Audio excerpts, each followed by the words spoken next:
This is very important because throughout the years, black artists have been taken advantage of completely. And it's time now that we have to put a stop to this incredible injustice. And like Mr. Sharpton was saying, people from James Brown to Sammy Davis Jr., some of the real pioneers that inspired me to be the entertainer that I am. These artists are always on tour because if they stop touring, they totally go broken. They tell you being an artist is a dream, that once you're discovered, once you're on stage, on air, in demand, your life changes forever. And for black artists in the music industry, that part is true. Life does change, but not in the way they hoped. Behind the flashing lights and platinum plaques lies something colder, a machine that doesn't see talent. It sees a target, a system that doesn't reward black genius. It extracts it, profits from it, and discards the body when it's done. For decades, black artists have been the soul of music, birthing genres, breaking boundaries, and moving billions. But the industry they built with their voices has answered them with contracts that strip, labels that silence, and legacies that vanish into white hands. This isn't a series of bad deals. This is a pattern, a formula, a curse, one where the louder your voice, the quicker they mute you. But no one is ready to talk about it. But we are. So today we will be discussing in detail the curse of being a black artist in the music industry with proof. Let's get started. Big Mama Thornton. It began with a voice that couldn't be ignored. Guttural, fierce, unapologetically raw. Big Mama Thornton didn't sing. She roared. Her performances weren't meant to entertain. They were declarations of war against pain, poverty, and the world that tried to tame her. In 1952, she walked into a recording studio and cut a track that would echo for generations. Hound Dog. It wasn't a cute jingle. It was a slap in the face, a blues anthem wrapped in fire and grit. It became an R&B chart topper in 1953, selling over 500,000 copies, back when that was a massive number. Her reward? $500, a one-time payment. No royalties, no contract honored her artistry, just a check, the kind you hand someone when you're buying a chair, not when you're buying a sound that would transform American music. But here's where the curse sharpened its teeth. 3 years later, Elvis Presley, a young white crooner from Mississippi, recorded his version of Hound Dog. But this wasn't Thornton's version. It was stripped of bite, sanitized, tailored for white radio and white teenagers. It had the rhythm, sure, but the soul? Gone. And yet that version went supernova. Elvis's Hound Dog sold over 10 million copies, catapulted him into the stratosphere, and helped define the rise of rock and roll. The song became one of the best-selling singles of all time. It made him rich, immortal, and untouchable. Meanwhile, the originator of that sound? Forgotten. Big Mama didn't just get robbed, she got silenced. When she tried to speak out, the industry didn't listen. She toured endlessly in the Chitlin circuit,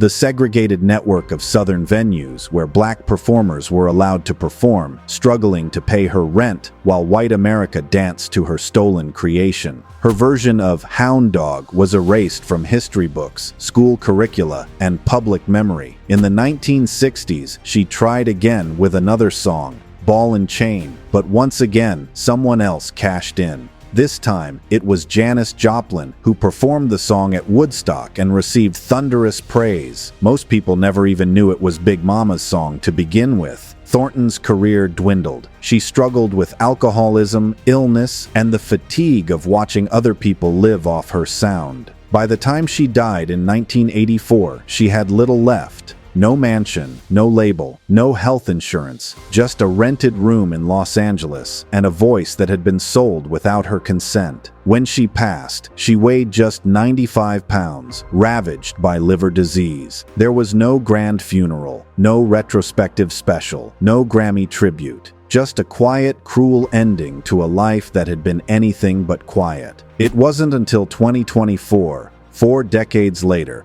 that the Rock and Roll Hall of Fame finally inducted her into their early influence category. It was a symbolic gesture. Too little, too late.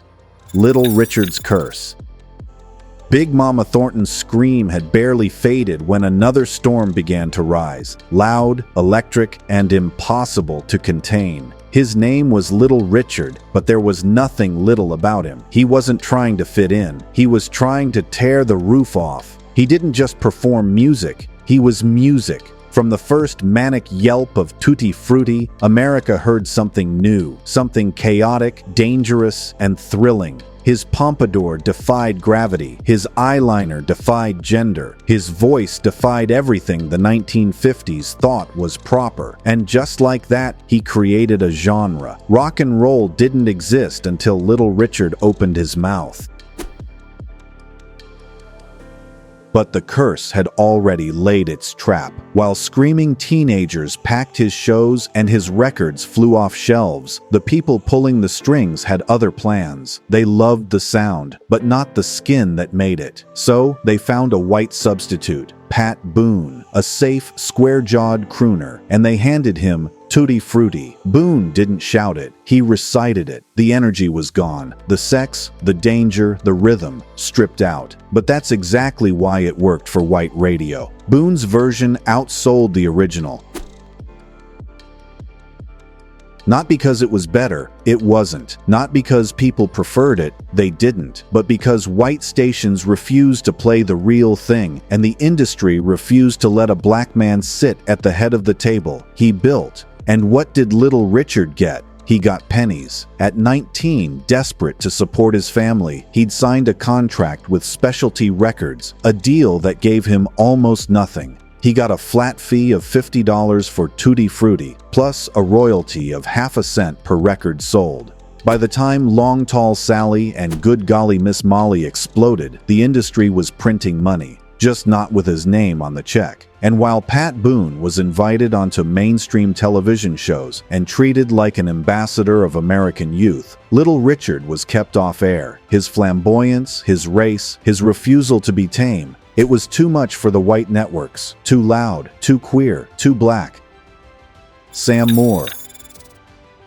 By the time Little Richard was battling erasure, Sam Moore was chasing dreams down southern highways with nothing but a suitcase and a voice that could part crowds. Moore would go on to become one half of Sam and Dave, a soul duo whose hits like Soul Man and Hold On I'm Comin' didn't just top charts, they defined an era. Their voices were fire and gospel and swagger, all rolled into one. Their energy on stage was so electric that even white audiences couldn't look away. But that's where the illusion started, because behind the curtain, behind the sweaty, show-stopping performances, was another familiar story. A contract signed too young, a royalty clause is too vague, a pension fund was never funded. In the 1960s and 70s, Sam and Dave were at the center of the Memphis soul explosion. Their music became the soundtrack for protests, marches, and changing times. Soul Man wasn't just a hit, it became an anthem of black identity during one of America's most volatile decades. But while the label was profiting from every radio spin, commercial license, and greatest hits reissue, Moore had no idea how badly he was being shortchanged. Fast forward to the 1990s. By this time, Moore, now a solo artist, a veteran, and a survivor, had begun digging into the details of what he was owed. What he found was devastating. After decades of touring, recording, and headlining, his pension fund from Atlantic Records totaled just $67 a month. That wasn't a typo. Not $670, not $6,700, $67. He had sold out shows from coast to coast. He had helped his label make millions. And when he got older, when his voice grew weary, when the world moved on to newer sounds, all they left for him was a check that couldn't pay for a single grocery trip. This wasn't about a missed bonus. It was a theft, decades in the making. Moore didn't stay quiet. He sued. The case dragged through courts for nearly 9 years, forcing him to relive every insult, every buried contract, every dollar that disappeared without a trace. What began as a fight for his pension turned into a legal legal war over ownership, rights, royalties, and systemic label fraud. And when the dust finally settled, yes, Moore won. Sort of. He was awarded a piece of an $8.4 million settlement split among multiple artists, with a large portion swallowed by legal fees. Victory never felt so hollow, because by then the damage was already done. His youth was gone. His prime years were lost to lawsuits. His legacy was distorted by the narrative that he got paid, as if justice delayed wasn't justice denied. Moore once said in an interview, "We made music that healed people, but nobody healed us." Michael Jackson. Sam Moore learned that legacy didn't guarantee dignity, but the next artist in this cursed lineage was someone who shattered the idea that global fame meant power. Because Michael Jackson wasn't just a star, he was the sky itself, a prodigy molded in Motown, turned into a pop phenomenon by fire, talent, and near superhuman discipline. He danced with the perfection of a machine and sang with the vulnerability of a child. His ambition was galactic. His imagination had no walls, but not even the moonwalk could glide him past the glass ceiling of white media control. By 1982, Jackson had already lit the world on fire with Off the Wall. But when he released Thriller, he expected, no, deserved, the world to stop. The album wasn't just music, it was cinematic, revolutionary, and genre-defying. Every song was a hit, every beat is a blueprint. And yet, when the video for Billie Jean dropped, a visual masterpiece featuring Jackson's magic feet lighting up pavement like scripture, MTV refused to air it. The reason? MTV claimed they didn't play black music. They were a rock station, and Jackson, despite redefining pop, R&B, funk, and disco, apparently didn't fit the format. This wasn't a minor oversight, it was an act of war. CBS Records, the label backing Jackson, had to threaten to pull all of its white artists, including Bruce Springsteen, from MTV to force their hand. Only then, cornered and desperate, did MTV play Billie Jean, and it exploded. Viewers were hypnotized, ratings soared, Thriller became the best-selling album of all time. Michael Jackson didn't just break into the pop pantheon, he bulldozed it. But pause for a second, the most iconic entertainer in history had to be forced into the room. That's the curse. You can sell 70 million records and still be told you don't belong here. Jackson's curse wasn't invisibility. It was being unmistakably visible and still unwelcome. The wider the platform, the harder the pushback. His skin, ironically, became the symbol of his tragedy. As his fame grew, so did the world's discomfort with the idea of a black man holding that much cultural power. The rumors, the scrutiny, the obsession with his appearance. It wasn't just about curiosity, it was about control. How dare a black man captivate the globe without permission? In the end, Jackson's death in 2009 wasn't just a tragedy. It was an exclamation point on a lifetime of spiritual bleeding. He gave the world everything: his childhood, his art, his body, his image, and received in return the same curse passed down for generations. Be brilliant, but don't ever believe you're free. Here's a quick reminder. Please like, share, and subscribe to Black Culture Unlocked for powerful Black news, real stories of our heroes and leaders, and the rich culture and history the world tried to forget. Prince.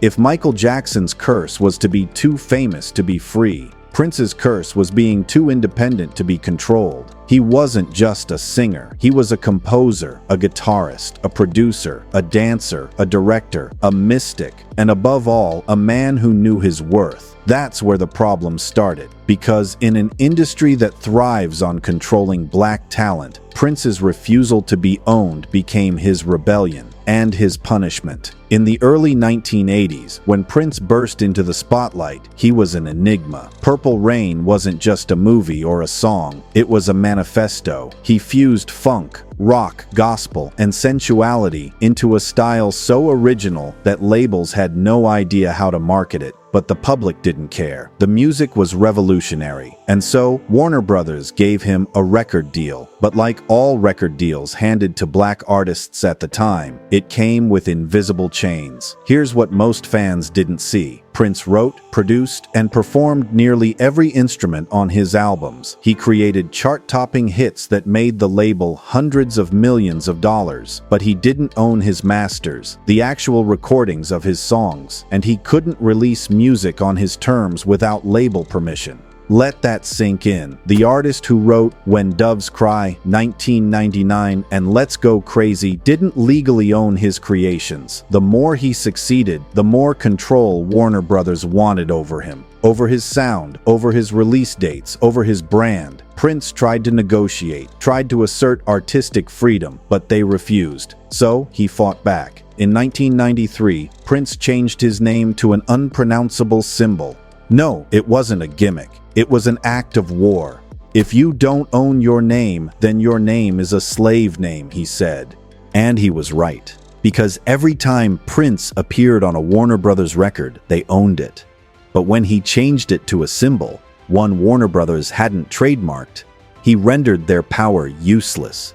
From that point on, he became the artist formerly known as Prince, and his fans followed. On stage, he wrote the word slave across his cheek in black marker, not for fashion, not for controversy, but because that's what the industry had turned him into. A product in a cage lined with velvet and gold. People mocked him, the media laughed, late-night shows turned him into a joke. But he didn't care. He kept making music, he kept fighting, and in 1996, he finally escaped. He fulfilled his Warner Brothers contract and left. On his own, he released Crystal Ball, a massive 5-disc set sold directly to fans through the internet. One of the first artists to do so, long before Spotify, before Bandcamp, before the indie artist revolution. Prince was building his future without a middleman, and eventually he regained control of his masters, something few black artists had ever done. It was a win, but it came after years of public humiliation, media smears, and corporate backlash, because the music industry doesn't just punish you for failing, it punishes you harder for trying to win on your terms. Prince's victory wasn't just personal, it became a blueprint. He inspired a new generation of black artists, from Beyoncé to Frank Ocean, to fight for ownership,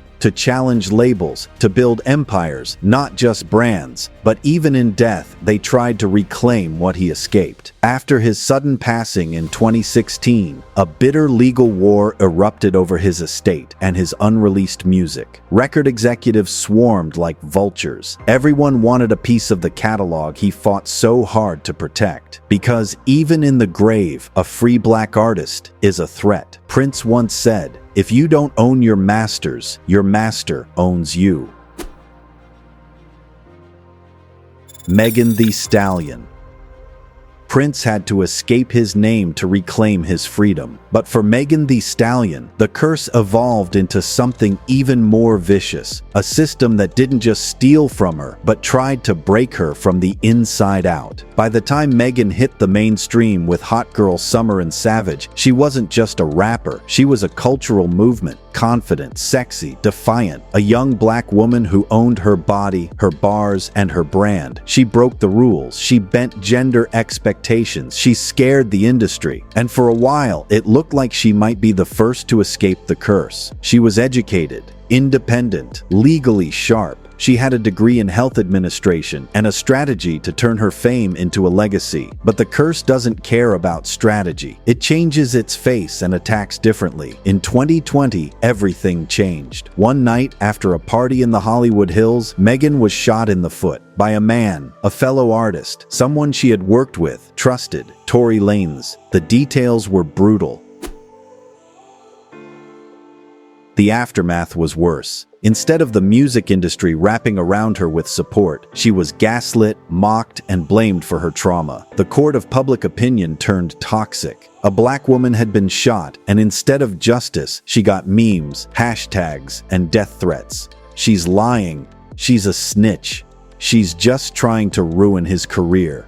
And these weren't whispers, they were headlines. Industry insiders called her dramatic. Fellow rappers remained silent, or worse, mocked her in lyrics. Even when medical reports confirmed her injury, even after court transcripts exposed Tory's behavior, the narrative was already poisoned. Because here's the truth. When black women bleed, the world asks for evidence. When they scream, it demands that they sing instead. And in Megan's case, it was business as usual. She was contractually trapped in a predatory deal with 1501 Certified Entertainment, a label that had offered her a terrible first contract, where they took 60% of her earnings and blocked her from releasing music freely. When she tried to renegotiate, they retaliated, tried to stop her from dropping new work, sued her. So at one end, she was being shot at. On the other hand, sued for trying to control her art. In the middle, a public that accused her of playing victim. That's how the curse works now, especially for black women. It gaslights you into thinking your trauma is drama. It paints your ambition as betrayal. It calls your truth a tantrum. And the scariest part? The world goes along with it. Because Megan wasn't just fighting an abuser. Even after she won in court, when Tory Lanez was convicted on all 3 counts, the victory felt muted,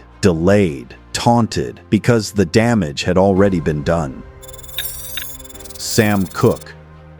Cooke didn't just want to sing love songs. He wanted to own the very machine that manufactured music itself, and that made him a problem. Sam Cooke was a different kind of star. He began in gospel, a young, impossibly gifted tenor in the Soul Stirrers, sending churchgoers into spiritual ecstasy. But Cooke had bigger dreams. He crossed into secular music, bringing with him not just his heavenly voice, but an unstoppable vision. By the late 1950s, You Send Me had already launched him into the stratosphere. But what separated Sam Cooke from others wasn't just his voice. It was his business mind. He was one of the first black artists to demand ownership of his music in an industry where that was nearly unheard of. He founded SAR Records in 1961, a label designed not only to release his music but to uplift other black voices. He signed fellow soul giants like the Valentinos and Johnny Taylor. He created Kaggs Publishing to control his songwriting royalties. He was one of the very first black artists to control both the publishing and the recording sides of his work. That level of control, for a black man in 1963, was revolutionary, and revolution comes at a price. Sam Cooke wasn't naive. He knew how the game worked. He watched as other black artists were chewed up and discarded. He wasn't about to let that happen to him.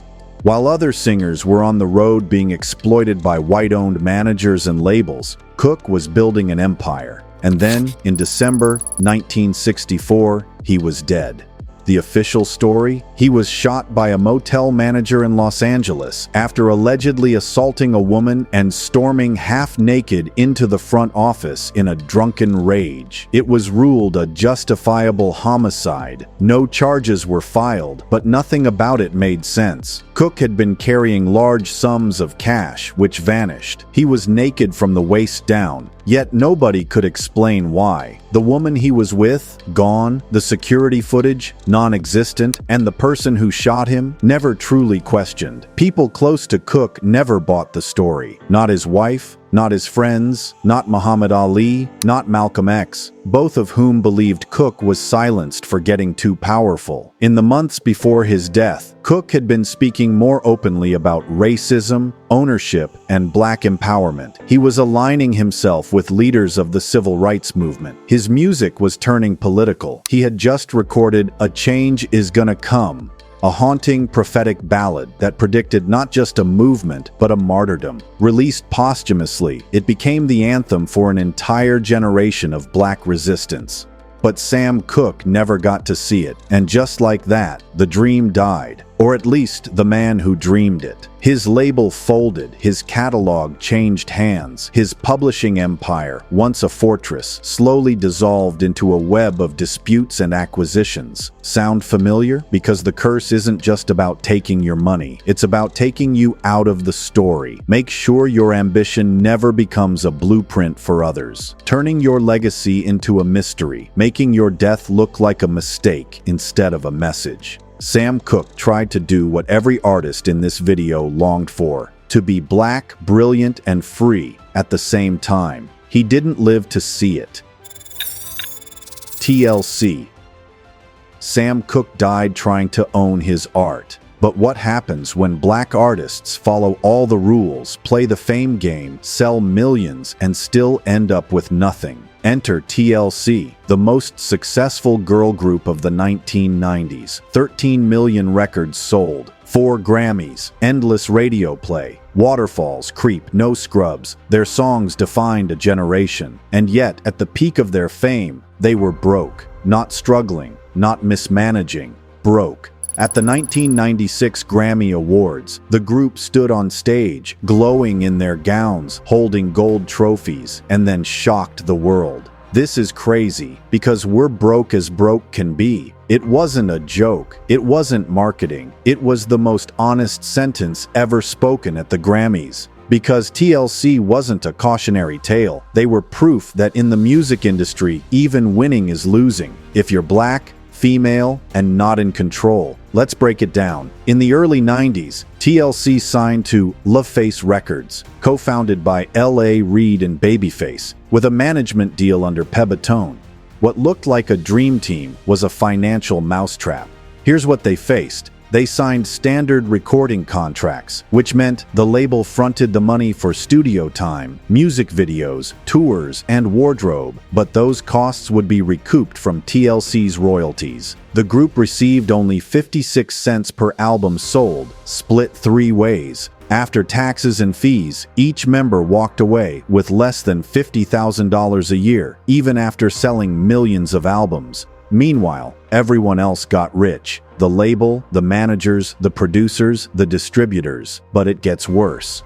Their manager, Perry Pebbles Reid, negotiated a deal that locked them into brutal terms and collected her cut from both the label and the group. Essentially, TLC had signed a 3-way deal where everyone got paid before them. Lisa "Left Eye" Lopes explained it best. You can sell 10 million records and be broke if you have a stupid contract. And they did, and they were. In 1995, at the height of their popularity, TLC filed for Chapter 11 bankruptcy. That's not a slump, that's a scream. Because even with platinum plaques, magazine covers, and sold-out arenas, they were living like underpaid interns. Touring was costing them more than it made. Royalty checks were microscopic, legal fees were rising, and emotionally they were imploding. Left Eye, in particular, was spiraling, struggling with alcoholism, trauma, and the contradictions of being famous and invisible, rich and starving, celebrated and powerless.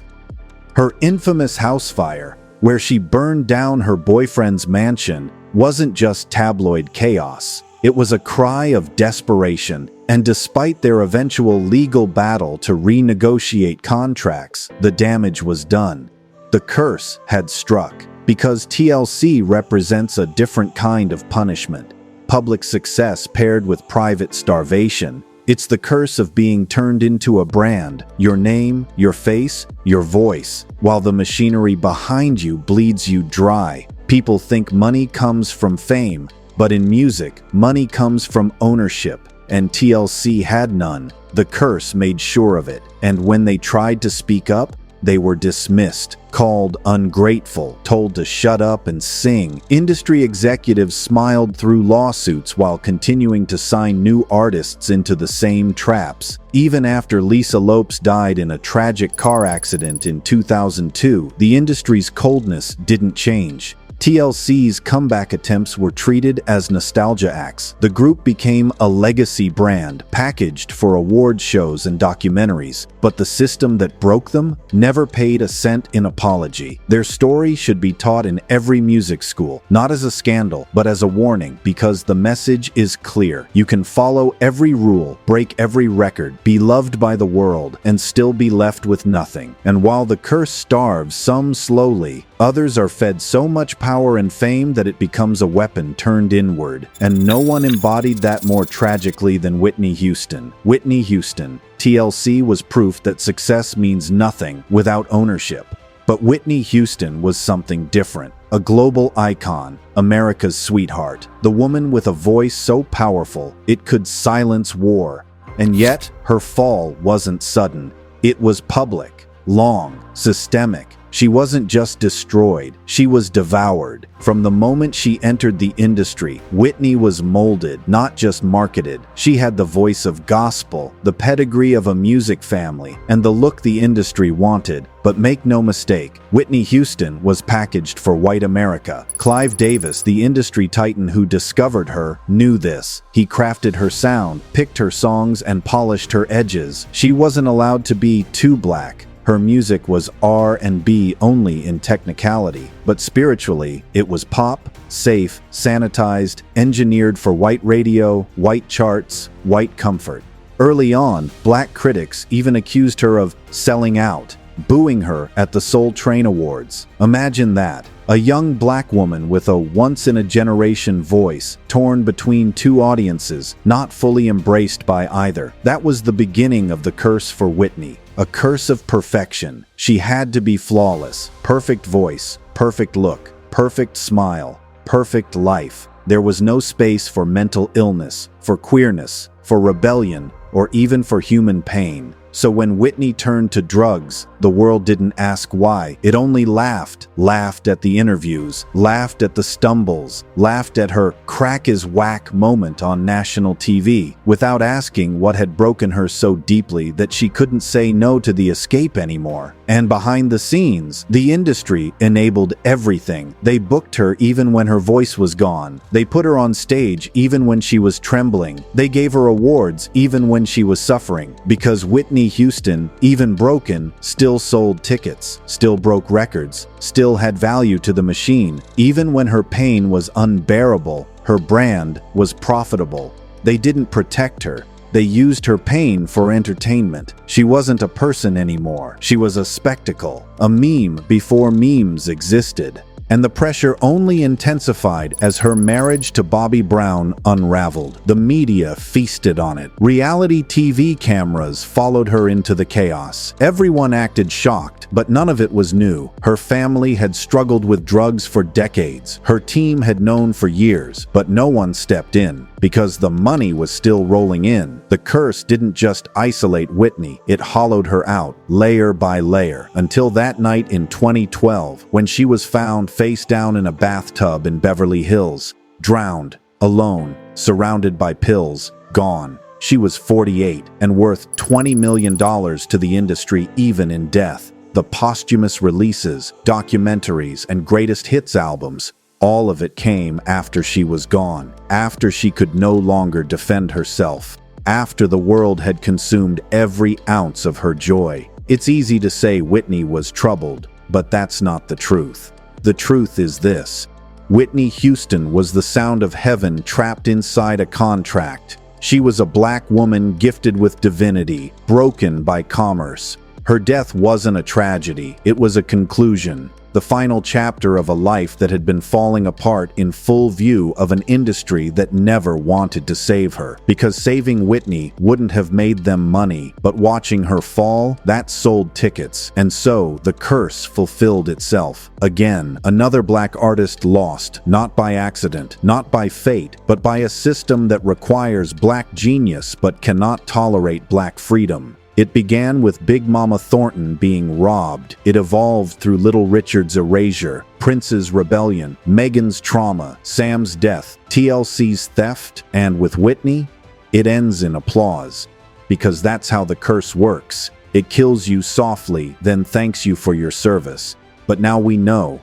and maybe that's the beginning of breaking it. How many more icons have to suffer before we call it what it is, abuse? Let us know in the comments section. Will you keep vibing to the music or start questioning the machine behind it? Do you want to watch more videos like this one? If so, subscribe to our channel and press the bell icon next to it, because here we tell the stories no one else will. From ancient African civilizations to modern Black excellence, we reveal the truth, the power, and the legacy they tried to erase. Thanks for watching, and until the next video, stay tuned.